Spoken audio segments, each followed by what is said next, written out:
Admiral Montgomery, we all have used the word weaponization here, but too many people, I believe, see this as a humanitarian issue.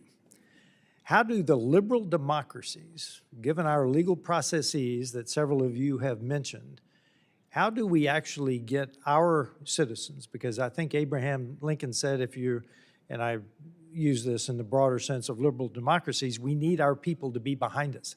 How do we get our people to understand and our NATO allies to understand, the citizens there, that this is a weapon, not a humanitarian crisis?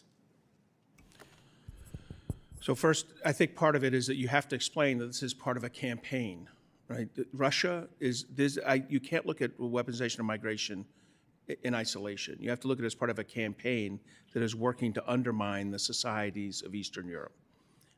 We saw it the other day in an electrical power attack on the Polish grid. We found explosive devices on Polish railways and other areas. The drone attacks that stretch from Poland to the Baltics all the way to Denmark now. This is all part of a Russian new generation warfare campaign. So first, I'd frame it as a campaign, sir. The second thing you have to do is you have to treat these as two different aspects. One is what Russia is doing, and the immigrants, the migrants that it's doing it to. You need to treat, once the migrants are in your country, you have to treat them humanely. But that doesn't mean you should treat Russia humanely.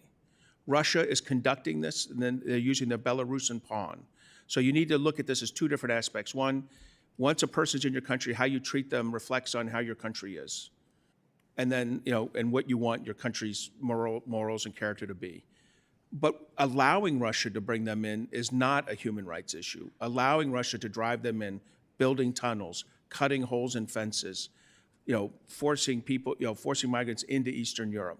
That is the campaign, the new generation warfare campaign. Mr. Boise, would you like to comment? Yes, excellent question. Our adversaries in the Kremlin are utilizing this very sense of humanity that is so present in Western Europe and in Western societies, and twisting it against us, because they know that our sense of humanity is deep and wide, and that we don't like to see these things happen. So the cynicism and the brutality is really quite extraordinary. The other thing, though, is that we are, this is our issue because it affects our interests, but we have to be able to rely more on our European allies to do more themselves. The hearing that you've organized today is extremely useful, but we need to be talking about this a lot, because it's become an issue in all European societies. It's obviously animating people, but the political class doesn't always pay attention. Now, there have been some improvements in the last year or so, but it's taken quite some time when you look at when this started seriously in 2015.